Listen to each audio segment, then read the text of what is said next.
من الشيطان الرجيم بسم الله الرحمن الرحيم অতঃপর আল-মাদ্রাসা ইফতাহুল মারাকাত নগর কর্তৃক আয়োজিত আজকের মাহফিলের সম্মানিত সভাপতি ও সুদক্ষ পরিচালক আমার সামনে উপস্থিত আছে বাংলার দূর দূরান্ত অঞ্চল থেকে আগত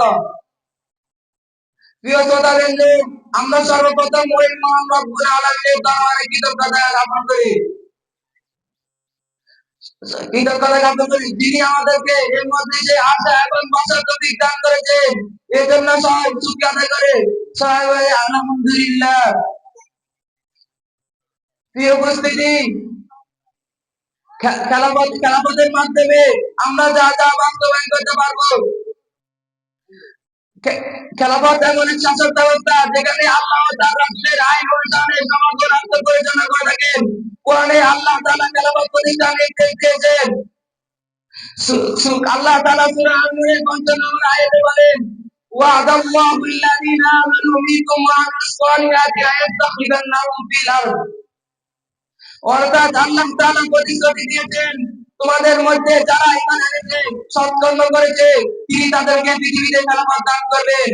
অন্য আয়াতে আল্লাহ তাআলা আদমকে প্রথম খলিফা ঘোষণা করে বলেন, ইন্নী জাইলু ফিল আরদি খলিফা।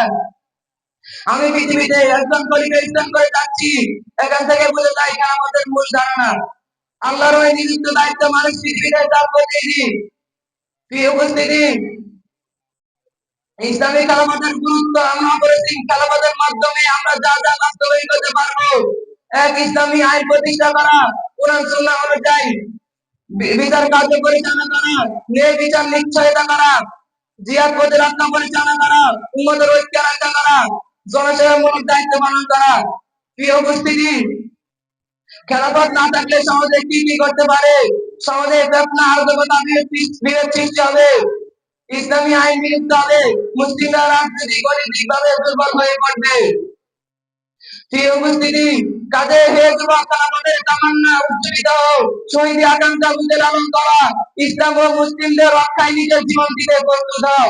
আজকের পৃথিবীতে মুসলমানদের অধঃপতনের কারণ একটি, মুসলিম উম্মাহরা নিজের শাসন ক্ষমতা হারিয়ে ফেলেছে। যদি কোনো মুসলিম যুবককে যদি জিজ্ঞেস করে খেলাফত কি, সে বলতে পারে না।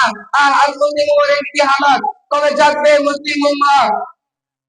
উমর, খালিদ বিন ওয়ালিদ আজ কোথায়? মুহাম্মদ বিন কাসেম কোথায়? সালাউদ্দিন আইয়ুবী কোথায়? প্রিয় উপস্থিতি, যতদিন পর্যন্ত বাংলার মাটিতে খেলাফত প্রতিষ্ঠা হবে না, ততদিন পর্যন্ত বাংলার মাটিতে শান্তি প্রতিষ্ঠা হবে না। ওয়া আখিরু দাওয়ানা আলহামদুলিল্লাহ।